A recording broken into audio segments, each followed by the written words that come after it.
My mother-in-law's slap burned, but my husband's quiet cut deeper. Lily rose and said, you just struck the owner. I dabbed the blood from my lip and smiled. Marco, please show my guests out. Their entire world shattered in my dining room. Oh, you guys, I swear, this story still gives me chills when I think about it. Imagine this. My mother-in-law slaps me across the face so hard it stings, but the real pain, the deeper cut, came from my husband's absolute silence. Can you even fathom that? But then his sister, Lily, stands up, her voice trembling but clear as a bell, and says, Mom, you just hit the owner. And believe me, that's when their perfect world completely shattered. I wiped the blood from my lip, a weird, almost serene calm washing over me, and I smiled. Not a nice smile, but one that promised fire. Marco, I said, my voice steady, please show my guests the door. They thought that silence after the slap was my humiliation. They expected me to run, crying, leaving my dignity scattered on the polished floor of what they thought was their glass house. But as I tasted my own blood and watched my husband stare into his wineglass instead of defending me, it was like a switch flipped. A cold, determined calm settled deep inside. They had no idea they were sitting in a restaurant I secretly owned, eating food paid for by the fortune I'd actually built him. My name is Natalie Reyes. And to the outside world, to that glossy, filtered universe my husband inhabits, I'm just a 35-year-old housewife with a lucky streak. That's the narrative his mother loves to spin at her charity luncheons. I'm the supportive spouse who stumbled into the orbit of a brilliant, self-made entrepreneur, a woman whose biggest daily decision involves choosing between Pilates or yoga. They see the designer clothes, the quiet demeanor, and they just assume I'm a passenger in Derek's high-speed success story. They don't know I built the engine. They don't know I poured the fuel. And they certainly didn't know that the very ground they were about to step on that night belonged entirely to me. I stood before the full-length mirror in the hallway of our suburban colonial, a house I bought through a trust 2 years ago, and adjusted the strap of my emerald silk dress. It was vintage, understated, expensive in a way that didn't scream for attention. That was the difference between me and the Vaughns. They liked money that shouted. I preferred wealth that whispered. My reflection showed a woman who looked calm, maybe a little tired around the eyes, but composed. Beneath the surface, though, my mind was racing through balance sheets and profit margins. 7 years ago, I'd sold Brightside Logic, the tech startup I co-founded. For a sum that meant I never had to work another day in my life. But I wasn't built for leisure. I quietly funneled a significant portion of that capital into creating Reyes Hospitality Group, a holding company protected by layers of anonymity and nominee directors. I owned 6 of the highest performing restaurants in the city. One of them was the Glass House. And that's exactly where Derek was taking me tonight, to celebrate his new deal. Natalie, are you coming? Mother hates it when we're late. Derek's voice drifted up the stairs, tight with an impatience he was trying to mask. Coming. I replied, my voice steady. I picked up my clutch and checked my phone one last time. There was a text from Eleanor Vaughn, my mother-in-law. It read, looking forward to seeing you. We need to have a serious talk about the future tonight. My stomach tightened, not with fear, but with a familiar, weary exhaustion. Eleanor was a woman who believed the sun rose and set on her son's shoulders. To her, I was just the middle-class girl with a Latina surname who had somehow tricked her golden boy into marriage. She tolerated me because I was presentable, but she never missed an opportunity to remind me of the hierarchy. She'd critique my wine choice, my lack of knowledge about her country club's history, or my past career in computers, which she saw as blue-collar work performed in an office. She'd never outright insulted me in public, preferring the death by a thousand cuts method of polite condescension. But tonight felt different. Serious talk about the future carried a weight that felt less like a conversation and more like a sentencing. I walked down the stairs. Derek was waiting by the door, checking his reflection in the hallway mirror. He looked undeniably handsome in his bespoke navy suit, the very image of modern success. He adjusted his cufflinks, a gift I had bought him for our 3rd anniversary. You look great, he said, but he didn't even look at me. He was looking past me, his eyes unfocused, his mind clearly somewhere else. We need to get going. Traffic is going to be a nightmare. For the past 3 months, this had been our rhythm. Derek had become a ghost in his own house. He spoke in short, clipped sentences. He took phone calls on the terrace at 11 at night, claiming it was just deal flow or investor relations. Yet, the performance continued. He still bought expensive gifts with the credit cards I paid off. He still posted photos of us on Instagram with captions like "My Rock" and "Date Night with the Queen," curating a digital reality that bore no resemblance to the cold silence of our breakfast table. We got into the Mercedes S-Class. The leather was cool against my skin. As he pulled out of the driveway, the silence in the car felt heavy, pressurized, like the cabin of an airplane before turbulence. So, Derek said, clearing his throat as we merged onto the highway. About tonight. Mom's a little high-strung lately. Is she? I asked, looking out the window at the blurring city lights. She seemed fine when she texted me. Derek's grip on the steering wheel tightened. His knuckles were white. She's just worried about the family legacy, about finances. You know how she gets. She reads too many headlines about the economy and panics. I almost laughed. The only family legacy the Vaughns had was a history of bad investments and keeping up appearances. The money that kept the lights on in Eleanor's condo, the money that paid for this car, the money that was funding tonight's dinner, it all flowed from the reservoir I had filled. But Derek didn't know the extent of it. He knew I had money from the sale of my company, but he thought it was a fixed pot that was slowly draining, not a river that was constantly replenishing. "What are you saying, Derek?" I asked, turning to face him. He sighed, a sharp exhalation of breath. "I'm saying, please, for the love of God, don't bring up money tonight. Don't talk about the cost of the wine. Don't ask about the deal terms. Just let me handle the bill and the conversation. I need her to feel like I'm in control. It's important for her peace of mind. You want me to sit there and be silent? I want you to be supportive." He corrected, glancing at me with a look that was pleading, but edged with irritation. "Just play the part, Nat. Please play the part. Play the part." That was all I had been doing for years. I turned back to the window. "Fine," I said. "I'll let you handle it." My phone buzzed against my palm, hidden in the folds of my dress. I glanced down discreetly. It was a message from Lily, Derek's 22-year-old sister. Lily was the anomaly in the Vaughn genetics, observant, kind, and studying business with a genuine intellect rather than a desire for status. "Are you sure you want to come tonight? I have a bad feeling about this. Mom has been on the phone all day." A chill went down my spine that had nothing to do with the car's air conditioning. Lily wasn't prone to drama. If she was worried, there was a reason. I typed back a quick, "We're already 5 minutes away. It'll be fine." But I didn't believe it. We pulled up to the valet stand at the Glass House. The restaurant was an architectural marvel, a structure of steel and floor-to-ceiling windows glowing like a lantern in the city night. It was the crown jewel of my portfolio, a place where senators and celebrities fought for reservations. As the valet opened my door, I stepped out, smoothing my dress. The evening air was crisp.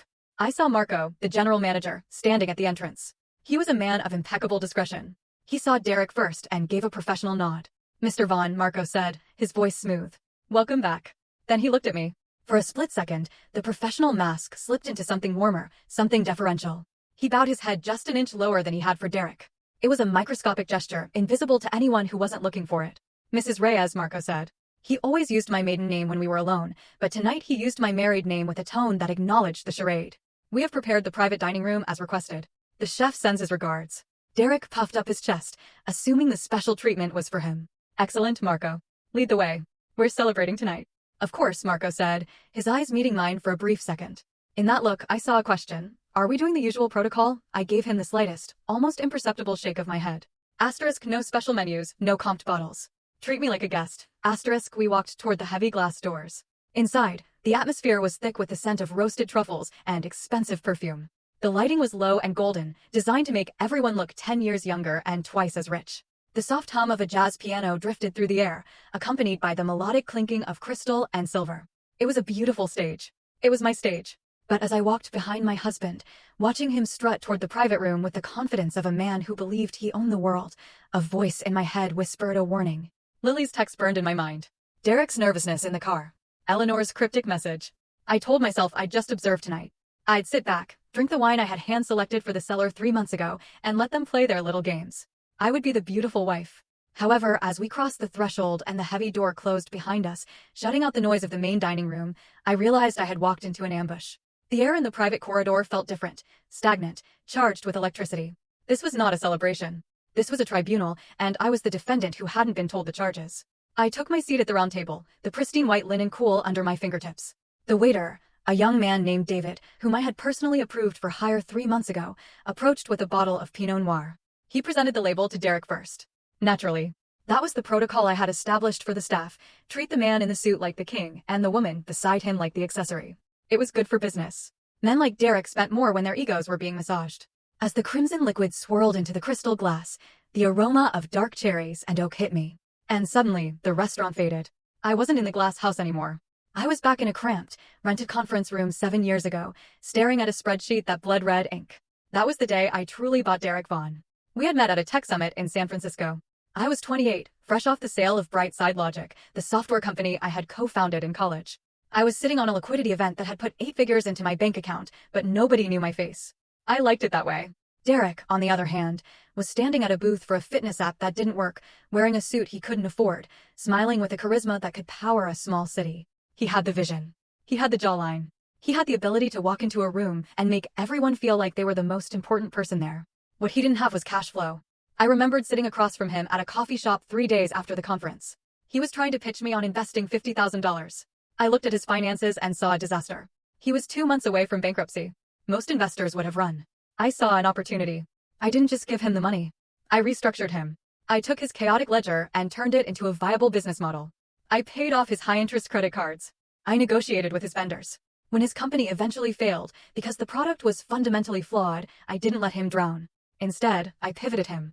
I used my capital to launch his career in venture capital, positioning him as the visionary while I stayed in the shadows, analyzing the risk. The world loves a handsome man who claims to be self-made. They don't write magazine profiles about the woman who edits the pitch deck at 2 in the morning and wires the bridge loan at 4. When I sold the second iteration of our joint ventures, the payout was substantial. We're talking about enough money to buy an island, though we settled for a portfolio of real estate and stocks. That was when I founded Reyes Hospitality Group. I wanted to build something tangible, something that smelled like roasted garlic and fresh linen, not just code on a screen. But I knew the misogyny of the market. A high-end steakhouse chain run by a woman named Natalie Reyes would get scrutinized differently than one run by a dynamic male entrepreneur. So, I built the walls to hide behind. I set up a complex web of trusts and nominee companies. On paper, Reyes Hospitality Group was owned by a generic entity called Aurora Holdings based in Delaware. Aurora Holdings was owned by a blind trust, and the beneficiary of that trust was me. Exclusively for me. When we opened the glass house, Derek gave the interviews. He stood in front of the cameras, cutting the ribbon, talking about his passion for culinary excellence. I stood 3 feet behind him, holding his jacket while the press called me his lovely wife. I took a sip of the wine. It was a 2018 vintage, excellent structure. I knew the wholesale cost was $42 a bottle, and we were selling it for $180. The margin was beautiful. I looked across the table at Eleanor. She was beaming at the menu, running her finger over the prices she had no intention of paying. This scene triggered another memory, sharp and bitter as bile. It was 3 years ago, at the launch party for Derek's firm, Vaughn Capital. We were in a ballroom in Manhattan. Eleanor had cornered a group of investors, clutching a glass of champagne a little too tightly. My Derek has always been a provider, she had said, her voice carrying over the music. He built all of this from nothing. Absolutely nothing. It's a rare thing these days to see a man who stands on his own 2 feet, without relying on handouts or inheritance. She had cast a sideways glance at me then. She knew my parents were middle-class school teachers. She assumed my little tech job in my 20s had paid for a nice car and nothing more. She had no idea that the check paying for the ballroom, the champagne in her hand, and the suit on her son's back had been signed by me that morning.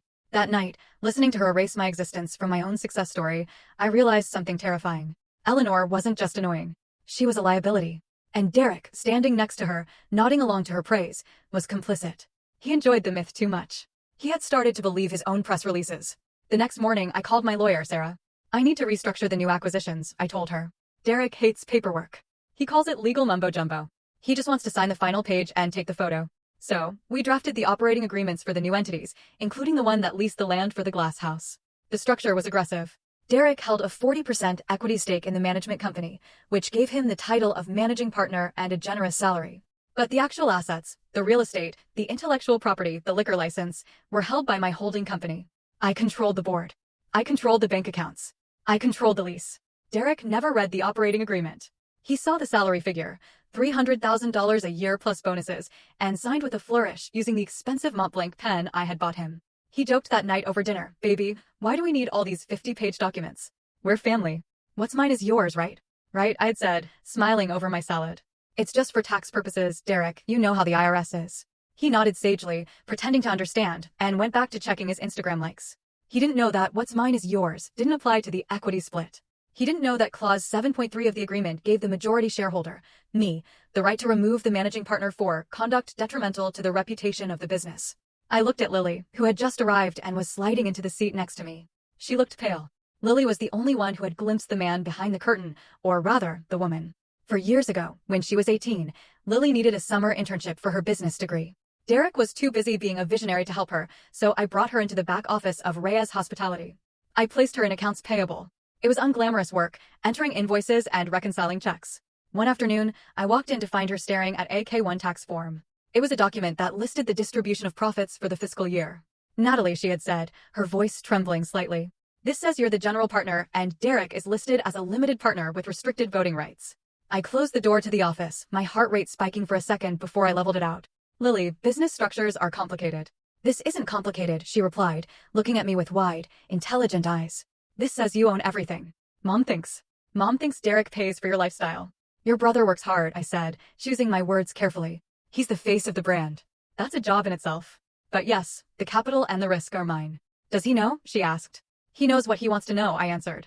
"And Lily, this stays in this room. If this gets out, it undermines Derek's authority with the staff. It hurts the business. And the business pays for your tuition. It was a gentle threat, but a threat nonetheless. Lily nodded slowly. From that day on, her attitude toward me changed. She stopped looking at me with the vague pity Eleanor projected and started looking at me with a mix of awe and fear. She knew I was carrying the weight of the entire Vaughn lifestyle on my shoulders. Back in the present, I picked up the menu. It was heavy, bound in leather. I didn't need to open it. I knew the food cost percentage on the sea base was 22%. I knew the truffle risotto was our highest margin item. I knew the chef, Gordon, was currently fighting with his sous chef about the plating of the duck. I think I'll have the lobster thermidor, Eleanor announced, snapping her menu shut. And we should order a bottle of Cabernet, the expensive one, Derek. We're celebrating, after all. Of course, Mother, Derek said, his voice tight. He signaled for the sommelier without asking me. He was performing the role of the patriarch, the provider. I watched him, feeling a strange detachment. It was like watching an actor on a stage where the scenery was about to collapse. He was ordering wine he couldn't afford, in a restaurant he didn't own, to impress a mother who despised the woman paying for it all. The irony was suffocating. I had built this life to protect him. I had constructed this golden cage so he could feel like a lion. But somewhere along the way, he had forgotten who held the key. My lawyer's words from our last meeting echoed in my head. * Natalie, you don't need to scream to be heard. You don't need to make a scene. You possess the ultimate leverage. You are the bank. When the time comes, you don't need to say a word. You just need to stop signing the checks.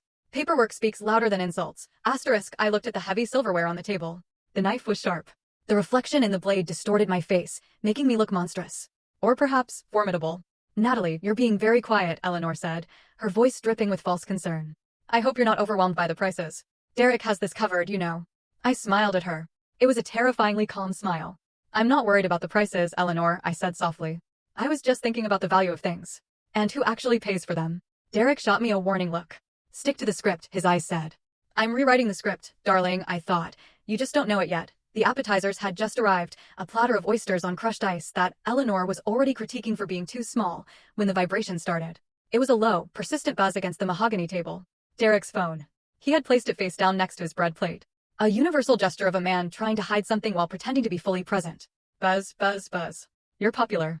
Tonight, I said, skewering a lemon wedge with my cocktail fork. My voice was light, casual. Derek flinched. He snatched the phone up and shoved it into his jacket pocket without checking the screen. Just investors, he said, his laugh tight and breathless. The deal is closing. You know how it is. They panic at the 11th hour. Of course, I replied. But maybe you should check. We wouldn't want the deal to fall through because you were eating oysters. It can wait, he said, reaching for his wine glass. As he lifted his left hand to bring the crystal goblet to his lips, his suit sleeve rode up just an inch. The screen of his Apple Watch, which was synced to the phone he had just hidden, lit up with a fresh notification. The text was bright white against the black background, and because I had spent a decade training my eyes to catch errors in lines of coding, I read it in a single heartbeat. Miranda Holloway. Remember, her reaction is your leverage with the board. The scene has to be big. I froze. My fork hovered halfway to my mouth. Miranda Holloway. I knew the name. She was the CEO of Northbridge Quantum, a fintech firm Derek had been desperate to partner with. She was sharp, aggressive, and known for eating weaker executives for breakfast. But why was she texting my husband about a reaction and a scene? And why did it sound like stage directions for a play? A cold knot formed in my stomach. This wasn't an affair. This was business. And in the world Derek was trying to play in, business was often bloodier than romance. I'll be right back, I said, placing my napkin on the table. I need to powder my nose. Hurry back, Eleanor said, not looking up from her plate. We have things to discuss before the main course. I walked calmly toward the restrooms, my heels clicking softly on the polished concrete floor. But as soon as I rounded the corner out of their line of sight, I bypassed the ladies' room door. Instead, I moved toward the discreet service corridor near the kitchen. I pulled a small brass key from my clutch, a key I kept for site inspections, and unlocked the door to the manager's office. The room was small, smelling of receipt paper and espresso. Marco was out on the floor, which I had counted on. On the desk was the communal iPad Pro that we used for inventory management and Zoom meetings with investors. Derek often used this office as his personal command center when he was at the restaurant, liking the feeling of playing boss behind a big desk. I woke up the screen. My heart was hammering against my ribs, a frantic rhythm that contrasted with my steady hands. I navigated to the mail app. Sure enough, Derek's Gmail account was still logged in. He never logged out. He was a man who believed privacy was something owed to him, not something he had to secure. I typed Miranda into the search bar. A thread appeared dated from earlier this morning, titled, Operation Glass House Board Strategy. I tapped it. The text filled the screen, and as I read, the air in the small office seemed to drop 20 degrees. Asterisk from Miranda Holloway to Derek Vaughn. Eleanor Vaughn. Sent today, 4 hours ago. Asterisk, asterisk, Derek, make sure the pacing is right. The investors are nervous about the optics of your liquidity. They see your wife as a liability. A housewife with spending power but no strategic value. My board needs to see you cut the cord. A man who cannot control his wife cannot control money. The scene needs to be public. It needs to be visceral. If she cries, if she screams, if she makes a fool of herself in a high-end establishment, we have the narrative we need. She is unstable, emotional, and unfit to be a decision-maker in the family trust. That gives us the grounds to enforce the post-nuptial amendment immediately under the duress clause. Asterisk, I felt bile rise in my throat. They weren't just asking for a divorce. They were engineering a breakdown. They wanted to provoke me into a public display of emotion so they could paint me as the crazy, spending-addicted wife who needed to be managed. I scrolled down to Eleanor's reply. Asterisk from Eleanor Vaughn to Miranda Holloway. Derek Vaughn, asterisk, asterisk, don't worry, Miranda. I know exactly which buttons to push. She is weak. She has always been insecure about her background and the fact that she hasn't given Derek a child yet. I will handle the provocation. You just make sure the lawyers are ready. The girl has nothing to lose, really. Her name isn't on any of the family assets. She's just a squatter in Derek's life. Let me handle it. Asterisk, a squatter. The woman who paid for the roof over her head, the surgery for her husband's heart condition last year, and the very device her son was likely texting on right now. A squatter. The audacity was so immense it was almost impressive. At the bottom of the email was a PDF attachment, Vaughn Postnup Amendment Final PDF. I opened it. It was brutal. It was a document designed to strip me of everything. It claimed that because I had been fully provided for during the marriage by Derek's business success, I would waive all claims to future spousal support and any interest in Vaughn Capital or its subsidiaries. It cited my lack of financial contribution as the justification. I had to grip the edge of the desk to keep from throwing the iPad across the room. If I went back out there and screamed at them, if I flipped the table, threw the wine, and acted like the betrayed wife they expected, I would be signing my own death warrant. They would have witnesses. They would have video footage. They would use my anger as proof that I was exactly who they said I was, an emotional liability. Miranda Holloway was smart. She knew that in business, the person who loses their temper first loses the deal. She was banking on my Latina temper, banking on the stereotype of the fiery, scorned woman. I closed the email app. I carefully wiped my fingerprints from the screen, though I doubted Derek would ever think to check for them. I stared at my reflection in the darkened window of the office. My face looked pale, but my eyes were dark. Hard stones. Okay, I whispered to the empty room. You want a scene? You want a performance? I opened my clutch and took out my lipstick. It was a deep blood-red shade called Vendetta. I applied it slowly, watching my mouth transform into a weapon. They wanted to trap me in a corner. They didn't realize that they were the ones locked in a cage with a tiger. They thought they were the directors of this play, but they had forgotten who owned the theater. I checked my watch. I had been gone for 6 minutes, long enough to pee, not long enough to be suspicious. I smoothed the silk of my dress over my hips. I took a deep breath, inhaling the scent of the expensive leather chair I had paid for 3 years ago. When I walked back out that door, I would not be Natalie the wife. I would not be Natalie the victim. I would be the CEO of Reyes Hospitality Group, conducting a hostile takeover of my own marriage. I unlocked the door and stepped back into the corridor. The sounds of the restaurant rushed back in, the clatter of plates, the hum of conversation, the jazz piano playing a melody that sounded deceptively cheerful. I walked toward the private dining room, my head held high. I could see them through the glass walls. Eleanor was laughing at something, her head thrown back, her pearls shaking. Derek was checking his phone again, looking nervous, sweating slightly under the collar. They were waiting for the show to start. I pushed open the glass door and smiled at them. It was the warmest, deadliest smile I had ever worn. Sorry to keep you waiting, I said, sliding into my seat. I just had to handle a little technical issue. Derek looked at me, searching my face for any sign of distress. He found none. Everything okay? He asked. Perfect, I said, unfolding my napkin. Absolutely perfect. Shall we order the main course? I saw Eleanor exchange a quick, sharp glance with Derek. Get ready, her eyes said. I picked up my wine glass and took a slow sip. Bring it on, I thought. Let's see who breaks first. The private dining room was a cube of acoustically treated glass suspended slightly above the main floor. It offered a panoramic view of the open kitchen, a theater of stainless steel and controlled fire where 20 chefs moved with military precision. From my seat, I could see the flames licking the bottom of copper pans and the sous chefs plating with tweezers. It was a beautiful, chaotic ballet that usually filled me with pride. Tonight, however, it looked like a preparation for war. Eleanor sat across from me, a monument to old-school preservation. She had refused to check her coat, letting the white mink drape over the back of her chair like a royal mantle. The room was climate-controlled to a perfect 72 degrees, but Eleanor wore fur as armor, not for warmth.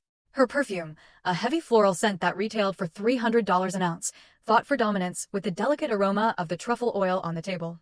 Beside her sat Richard, my father-in-law, a man who had spent 40 years fading into the beige wallpaper of his wife's life. He offered me a tight, apologetic smile before retreating behind his wine glass. Lily was to my right, the only one who seemed to belong to the real world. She wore a simple black dress and kept her hands folded in her lap, her eyes starting between her mother and brother with the vigilance of a bomb disposal technician. "The architecture is striking, I suppose," Eleanor said, her voice pitched just loud enough to carry to the waiter refilling her water. She swept her hand around the room, dismissing the award-winning design with a flick of her manicured wrist. "But it feels a bit sterile, don't you think so? It lacks the soul of the places we used to go to in the Upper East Side. Places with history.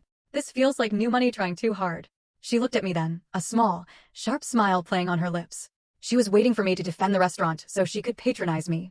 She wanted me to say I liked it so she could explain why my taste was inferior. "It's certainly modern," I replied, my voice neutral. I didn't tell her that the sterile design had won an Architectural Digest award last year.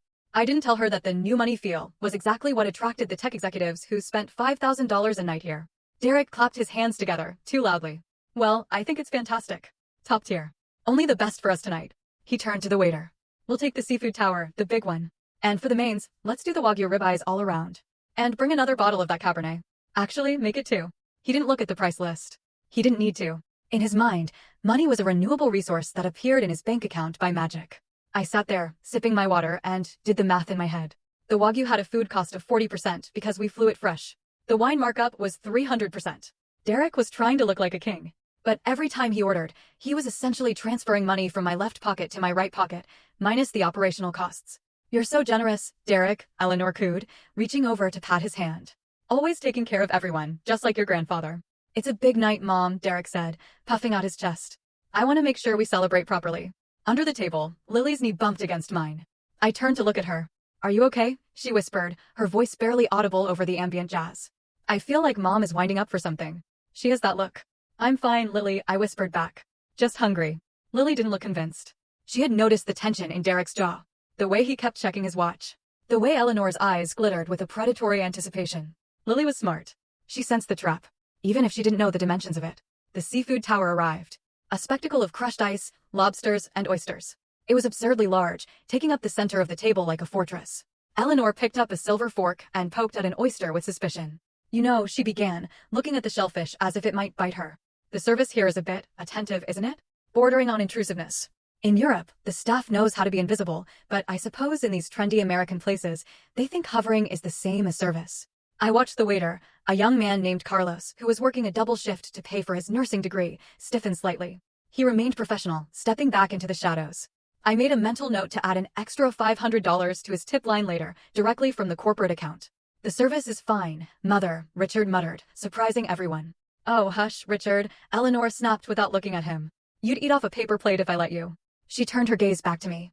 "Natalie, dear, you've hardly touched your wine. Saving room? Or are you worried about the calories? I noticed you've put on a little weight in the face lately. Stress, perhaps." "I'm just pacing myself, Eleanor," I said. "I want to have a clear head for the conversation you mentioned." The air in the room seemed to thicken. The clinking of silverware and china sounded violently loud. "Yes, the conversation," Eleanor said, slicing into a scallop. "We do need to talk. But let's enjoy this food first." The main course arrived. The steaks were seared to perfection. Dark and crusty on the outside, tender pink on the inside.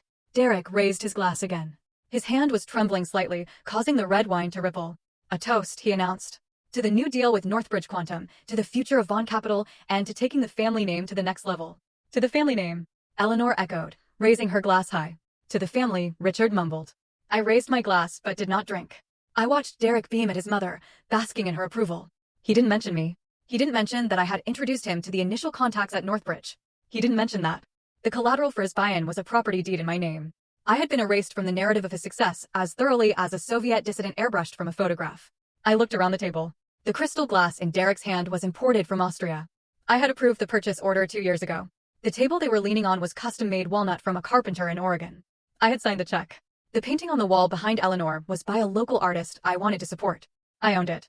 They were sitting in my house, eating my food, drinking my wine, and plotting my destruction. Derek cut into a steak, the juice running red onto the white porcelain.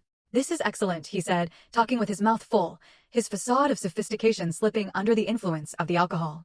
"You know, Miranda was saying that we need to project a stronger image, a more unified front." "Miranda is a very smart woman," Eleanor said, wiping the corner of her mouth. "She understands what it takes to survive in the big leagues. Sacrifice. Clarity. Cutting off dead weight." Her eyes locked onto mine when she said dead weight. It wasn't a subtle jab. It was a declaration of intent. The jokes about the service, the critiques of the decor, the erasure of my role.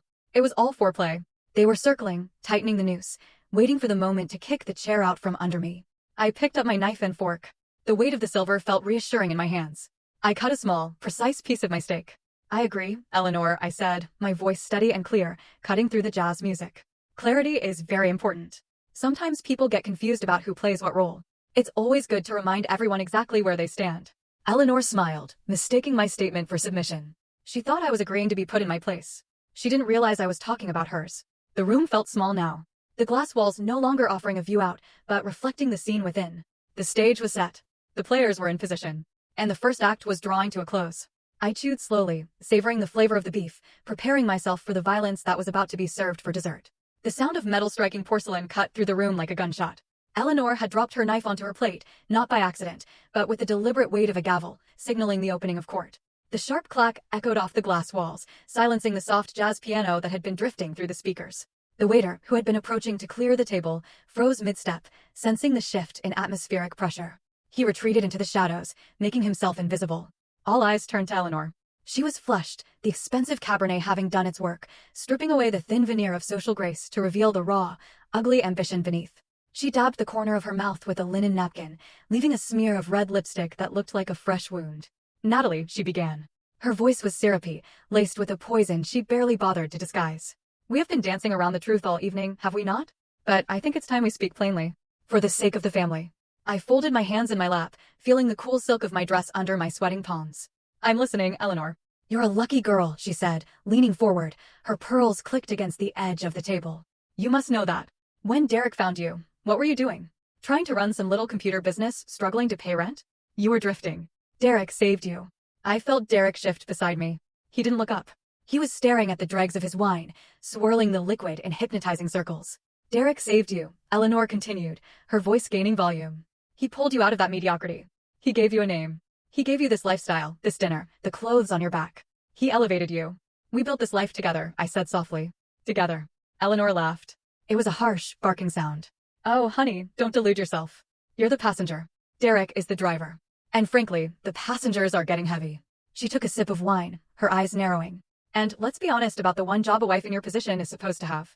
It's been 7 years, Natalie. 7 years. She gestured vaguely at my stomach. And nothing. The nursery in that big house is still empty. It's a little embarrassing, isn't it? For a man of Derek's stature to have no legacy. The air left my lungs.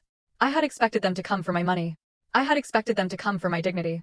I had not expected them to weaponize the miscarriage I had suffered 2 years ago, a grief Derek and I had never spoken of publicly. That's private, Eleanor, I said, my voice dropping to a whisper. It's not private when it affects the family line, she snapped.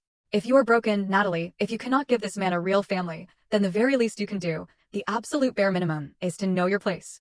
You need to shut your mouth, sit down, and respect the man who pays for your existence. I turned to Derek. I needed him to say something, anything. I needed him to look at his mother and tell her to stop. Derek, I asked. He didn't look at me. Instead, I felt a sharp kick under the table. His polished shoe dug into my shin. It was a warning. Asterisk, shut up. Take it. Don't make a scene. Mom is just stressed. Asterisk, Derek mumbled to the tablecloth. Just listen to her. Nat Eleanor reached into her designer handbag, a bag that cost $4,000, paid for by the dividends from a company I owned, and pulled out a thick cream envelope. She slid it across the white tablecloth. It stopped right in front of my water glass. This is for the best, Eleanor said, her tone shifting to a faux business-like rationality. It's a modification to your marital agreement. Miranda's lawyers looked it over. It simply states that, given your lack of financial contribution and your failure to produce an heir, you waive any claim to Derek's future earnings or the capital assets. You acknowledge that you have been compensated enough by simply being allowed to live this life. I looked at the envelope. I didn't need to open it. I had already read the PDF in the manager's office. Sign it, Eleanor commanded. Sign it now, in front of us, so we can all sleep soundly knowing you're not just waiting for a divorce settlement to cash out like a common gold digger. The room was deathly quiet. I could hear the hum of the ventilation system. I could feel Lily's body radiating heat beside me, tense as a coiled spring. I looked up at Eleanor. I kept my face completely smooth. And if I don't sign it? I asked. My voice was soft, devoid of the anger she was so desperate to provoke. The question seemed to short-circuit something in Eleanor's brain. She blinked, her face reddening to a deep, blotchy crimson. She wasn't used to resistance. She was used to obedience. If you don't sign it, she sputtered, then you prove exactly what you are. A leech. A grasping, low-class nobody who clawed her way into a family that is leagues above her. She stood up. The chair scraped violently against the floor. You think you're special? She hissed, her voice rising to a shout. You are nothing without my son. You are trash wrapped in expensive silk. I looked her dead in the eye and said, firmly and clearly, no. It happened in slow motion. I saw Eleanor's arm pull back. I saw the flash of her diamond bracelet under the recessed lighting. I saw the look of pure, unadulterated hatred in her eyes. I could have moved. I could have caught her wrist. I had the reflexes. But I didn't. I stayed perfectly still. I let it happen. Smack. The sound was wet and sharp, sickeningly loud in the enclosed glass room. Her palm connected with my left cheekbone with a force that snapped my head to the side. The impact blinded me for a second. A white flash exploded behind my eyelids. My ear rang with a high-pitched whine. I felt the skin of my cheek burn as if it had been touched by a hot iron. I sat there, my head turned to the right, staring at the shocked reflection of myself in the glass wall. The entire restaurant seemed to gasp. Through the glass, I saw a waiter drop a tray of drinks. The crash of breaking glass was distant, muffled. Two guests at a nearby table had stood up, their phones raised, capturing the moment the mother of the distinguished Derek Vaughn assaulted his wife. I slowly turned my head back to face them. I tasted copper. My lip was cut. I ran my tongue over the split skin, cataloging the metallic taste of my own blood. Derek shot up from his chair. Mom, he yelled. He grabbed Eleanor's shoulders as she swayed, breathing heavily, her hands still raised as if she might strike again. Mom, stop. That is enough. Derek said that. But then he looked at me. He didn't rush to my side. He didn't check if I was hurt. He didn't demand his mother leave. He looked at me with panic in his eyes. And then he said the words that severed the last thin thread of my marriage. Natalie, please, he said, his voice frantic. She's just upset. She's protecting the family. Just apologize to her and sign the paper, okay? Don't make this worse than it is. He wanted me to apologize for being slapped. I sat there, the red mark on my cheek glowing like a brand. I didn't cry. There were no tears. The tear ducts felt dry, cauterized by the sheer heat of the betrayal. I looked at Lily. She was standing now. Her hands were covering her mouth. Her eyes were wide, filled with a horror that was quickly hardening into something else. She looked from her mother, panting like a wild animal, to her brother, cowering in his suit, and then to me, sitting straight-backed, bleeding and silent. In Lily's eyes, I saw the exact moment the illusion shattered. She saw the monster her mother was. She saw the coward her brother was. And she saw me, not as the victim, but as the only person in the room who was still holding the line. I touched my cheek. It throbbed. Are you done? I asked. My voice was terrifyingly calm. It didn't sound like my voice. It sounded like the voice of a judge reading a verdict. Eleanor stared at me, her chest heaving. She looked confused by my lack of tears. She had wanted a breakdown. She had wanted me on my knees. Instead, she had just given me the weapon I needed to destroy them all. The piano outside had stopped. The restaurant was watching. The stage was mine.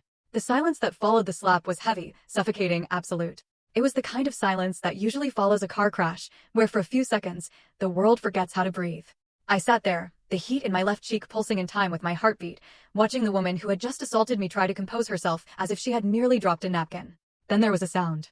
It was the screech of a chair leg dragging against the polished floor, a sharp, grating noise that made everyone flinch. Lily stood up. She moved slowly, with a deliberation I had never seen in her before. Usually, Lily was the shadow of the Vaughn family, the quiet observer who tried to blend into the wallpaper to avoid her mother's criticism. But now she looked tall. She looked formidable. She picked up her linen napkin from her lap, folded it once, and placed it on the table with a soft pat. It was the gesture of someone who was finished, not just with the meal, but with the entire charade. Lily, sit down. Eleanor snapped, her voice shrill. She was trying to regain control, trying to pretend that violence was just another form of parenting. Don't make a scene. Lily ignored her. She turned her body so she was facing her mother directly, her hands gripping the back of her chair until her knuckles turned white. Mom, Lily said. Her voice was shaking, vibrating with a mixture of terror and adrenaline, but it was loud enough to be heard in the main dining room. Do you have any idea what you just did? I disciplined a disrespectful child, Eleanor spat, smoothing her fur coat. Something her own parents clearly failed to do. No, Lily said. She took a breath and her voice steadied. You just slapped the owner of this restaurant. For a second, nobody moved. The words hung in the air like smoke. Then Derek laughed. It was a nervous, wet sound. Lily, what are you talking about? Don't be dramatic. We know Natalie likes to pretend she's involved, but I am not being dramatic, Derek. Lily shouted, cutting him off. The force of her anger made him recoil. I am telling you the truth. The truth that I've been sitting on for 4 years. Eleanor scoffed, waving a hand dismissively. Oh, please, Natalie. She can't even afford her own handbags without your credit card. Derek, don't listen to her. She's just trying to defend her little friend. Lily turned to me. Her eyes were swimming with tears, but her jaw was set. She was asking for permission. She was asking if she could burn the house down. I looked at her. I didn't nod. I didn't smile. I just held her gaze, my face a mask of cold calm, and blinked slowly. Go ahead, my eyes said. Burn it all. Lily turned back to the table, her gaze locking onto her brother. Do you remember my internship, Derek? She asked, her voice dropping to a lethal conversational tone. The summer I worked in accounting? You were too busy flying to Miami for conferences to notice, but I was processing the filings for the holding companies. So? Derek said, looking confused. You worked for the family business? I worked for Reyes Hospitality Group, Lily corrected him. I saw the incorporation papers, Derek. I saw the capitalization tables. I saw the bank signatures. She pointed a trembling finger at me. Natalie is not just the wife on the brochure. She is the general partner. She owns 90% of the equity in the holding company that owns the Glass House, the Onyx Room, and Verve. You are a minority stakeholder with 0 voting rights in the operating entity. You are an employee. Derek's face went slack. That's not true. I signed the franchise agreement. I'm the managing director. Did you read it, Derek? Lily asked, her voice dripping with pity. Did you actually read the 40-page document you signed last October? Or did you just look for the page with your salary on it and sign where the little X was? Derek opened his mouth, but no sound came out. He looked at me, his eyes wide with a dawning, terrifying realization. He was remembering the papers. He was remembering how I had handed them to him with a glass of scotch, telling him it was standard legal stuff to protect us from liability. She owns the building, Mom. Lily said, turning to Eleanor. She owns the land. She owns the wine cellar you just raided. She pays the chef. She pays the valet. Every single person in this building works for Natalie Reyes, and you just slapped her in the middle of her own dining room. Lies. Eleanor hissed, though her voice lacked its usual conviction. She looked around the room, desperate for an ally. This is just manipulation. She brainwashed you, Lily. Suddenly, the glass door to our private room slid open. It wasn't a waiter. It was Marco, the general manager. He had been hovering outside, waiting for my signal. But he had decided that the sound of a slap was signal enough. He walked in, his spine straight, his face a mask of professional fury. He didn't look at Derek. He didn't look at Eleanor. He walked straight to the head of the table where I sat. Mrs. Vaughn, Marco said. His voice was deep and carried to every corner of the room. He used my married name, but he said it with a deference that made it sound like a title of nobility. I apologize for the disturbance. I have security on standby. He paused, then added, loud and clear, if you wish, we can terminate this dinner immediately. As the proprietor, you have the right to refuse service to anyone who violates the code of conduct, even family. The word proprietor hit Eleanor like a physical blow. She slumped back in her chair, her mouth opening and closing like a fish out of water. Proprietor, she whispered. But Derek said Derek lied, Lily said ruthlessly. Or he was too stupid to know the truth. Does it matter? The silence in the restaurant had shifted. It was no longer the silence of shock. It was the silence of judgment. Through the glass walls, I could see guests openly staring. A woman at the table nearest to us was holding her phone up, the red recording light blinking steadily. Eleanor saw the phone too. Her face was drained of color. She was a woman who lived for reputation, and she suddenly realized she was starring in a viral video that would end her social standing in this city forever. This is a joke. Eleanor stammered, trying to force a laugh. It came out as a strangled croak. A very funny joke, Natalie. You really had us going. Marco, bring the check. We're leaving. There is no check for you, madam, Marco said coldly. Mrs. Reyes, he corrected himself, using my maiden name, a subtle twist of the knife, covers all operational costs. However, I must ask you to lower your voice. You are disturbing the paying clientele. I sat there, frozen in a tableau of absolute power. I didn't need to speak. My assets were speaking for me. My staff was speaking for me. My sister-in-law was speaking for me. I picked up my napkin and dabbed the cut on my lip. The white linen came away stained with a single perfect drop of bright red blood. I looked at the stain, then placed the napkin on the table, right next to the insulting contract Eleanor had tried to force me to sign. Lily took a step back from the table. She looked exhausted, as if the burst of energy had drained her, but she stood her ground. Mom. Derek, Lily said. Her voice was quiet now, sad. I think the best thing you can do is get up and walk out of here right now, before the police are called. Because we are currently humiliating the woman who signs the paychecks for every single person in that kitchen. I'm not leaving until we sort this out. Derek shouted, finding his voice at last. He slammed his hand on the table, rattling the silverware. Natalie, tell them. Tell them this is a misunderstanding. I looked at him, really looked at him. For 7 years, I had seen a partner. Now I saw a terrified little boy in a suit that I had paid for, trying to scream at the sun to stop setting. I slowly turned my gaze to Marco. I didn't speak. I just tilted my head slightly toward the door. Marco understood. He turned to Derek. Mr. Vaughn, Marco said, his voice dropping an octave, becoming dangerous. Please do not make me ask the security team to escort you out. It would be untidy. Derek looked at Marco, then at me. He saw the cold, hard reality in my eyes. He realized, finally, that the safety net was gone. The audience was hostile. The stage had turned against him. Come on, Derek, Richard said. It was the first time my father-in-law had spoken in 10 minutes. He stood up, looking older and grayer than I had ever seen him. He grabbed Eleanor's arm. Get up, Eleanor. We are leaving. But Richard, Eleanor started. Now, Richard said sharply.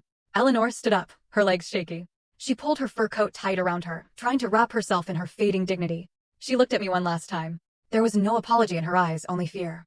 Pure, unadulterated fear of the unknown world where she was no longer the queen. They began to shuffle toward the door, a procession of the defeated.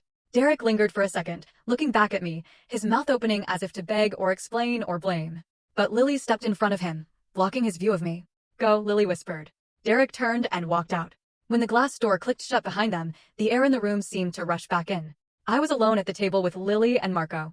My cheek was throbbing with a dull, heavy ache. My heart was pounding against my ribs like a trapped bird, but my mind was clear. I looked through the glass wall. I watched my husband and his parents walk through the main dining room. I saw heads turn. I saw the whispers ripple through the crowd like wind through a wheat field. I saw the valet waiting outside, ready to bring them the car that was leased in my name. Marco poured a fresh glass of water and placed it gently in front of me. "Are you all right, Mrs. Reyes?" he asked softly. I took a sip of the water. It was cool and clean, washing away the metallic taste of blood. "I'm fine, Marco," I said. My voice was steady. "I'm just ready for the next course." Lily sat back down in her chair. She looked at me, her eyes red-rimmed. She reached out and took my hand. Her fingers were cold, but her grip was strong. "I'm sorry," she whispered. "I'm so sorry I didn't say it sooner." I squeezed her hand. "You said it when it mattered, Lily. That's enough." I looked at the empty chairs where my family had sat just moments ago. The space they left behind didn't feel empty. It felt clean. It felt like the ground after a forest fire. Scorched, yes, but cleared of all the dead wood, ready for something new to grow. The pianist in the main room hesitated, then began to play again. It was a different song this time, something slower, something with a backbone. I touched the contract Eleanor had left behind. I picked it up, tore it in half, and dropped the pieces onto her unfinished plate of lobster. The show was over. The critics had been silenced. Now the real work, the dismantling of Derek Vaughn's life, could truly begin. Derek hesitated at the glass door, his hand hovering over the brushed steel handle. He didn't leave. He couldn't leave. To walk out now was to admit total defeat. And Derek Vaughn was a man who had spent 7 years believing his own mythology. He turned back toward the table, his face contorted in a desperate, pleading mask.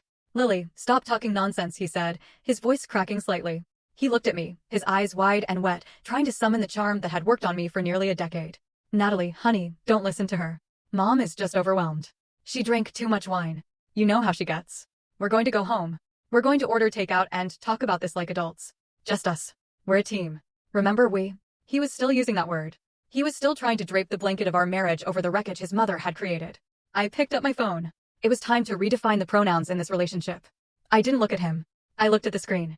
I opened the commercial banking app that managed the finances for Reyes Hospitality Group. I navigated to the corporate credit card tab. There were 3 cards issued to Derek Vaughn, managing partner, the black Amex he used to impress clients, the Visa Infinite he used for travel, the backup MasterCard he kept in his glove compartment. Status, active.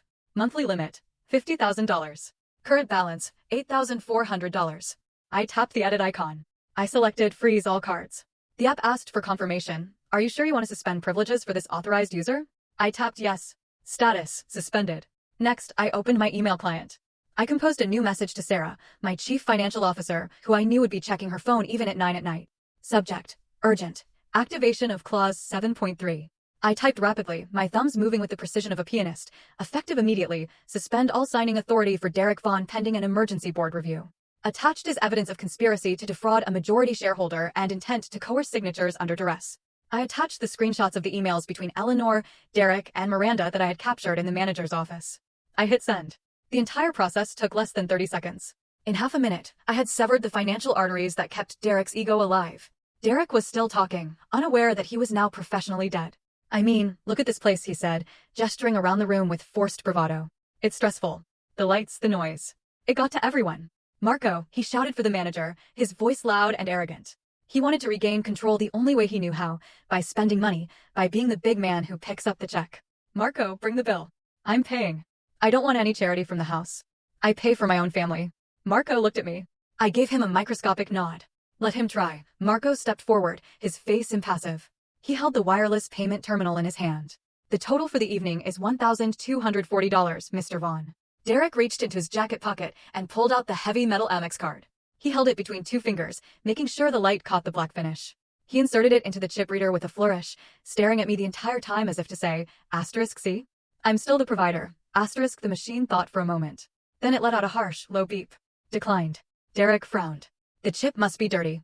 He pulled it out, rubbed it vigorously against his expensive wool suit, and jammed it back in. Processing. Declined. Contact issuer.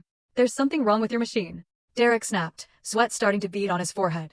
This card has a limit of $200,000. The machine is working perfectly, sir, Marco said. His voice was polite, but it carried to the nearby tables. Fine, Derek muttered. He pulled out his wallet and retrieved the visa. Try this one. Marco took the card and tapped it against the screen. Beep. Declined. The silence that followed was louder than the slap had been. Derek stared at the little black machine as if it were an alien artifact. He looked at me, and for the first time, the true horror of his situation dawned on him. He realized that the money wasn't just paused. It was gone. The magic trick was over. My cards, Derek whispered. Why are my cards not working? It appears the primary account holder has updated the security settings, Marco said. He said it loudly enough that the couple at the next table stopped eating their dessert to listen. Perhaps you should call your bank. Or ask your wife. Derek turned to me, his face pale. Natalie, what did you do? I protected my assets, I said. My voice was low, devoid of emotion. You said you wanted to take care of things, Derek. I'm just letting you see how far you can get on your own. Eleanor, who had been watching in stunned silence, suddenly gasped. She began digging frantically in her small clutch. I have cash, she stammered. I think I have $300 and Richard has some in his wallet. Richard, give me your wallet. She was terrified. The humiliation of having her son's cards declined in a high society restaurant was a fate worse than death for her. Put your money away, Eleanor, I said. My voice was sharp, cutting through her panic. I have already instructed the finance department to mark this dinner as an internal write-off. I will not have you telling your bridge club that I took your pension money to pay for your meal. I am not taking charity from you. Eleanor hissed, though she stopped digging for her wallet. It's not charity, I replied. It's a severance package. Lily stepped forward. She placed a hand on her mother's arm. Not gently, but with a firm grip. Come on, Lily said. I'll walk you out. Before you embarrass yourselves any further. People are filming you, Mom. Eleanor looked around. She saw the phones raised at the other tables. She shrank inside her fur coat. Lily, I said. Lily stopped and turned to look at me. Her eyes were sad but clear. If you want to stay, after you walk them to the car, I said, I'd be happy to take you on a tour of the kitchen. The pastry chef is working on a new souffle, and he loves getting feedback. It was an olive branch.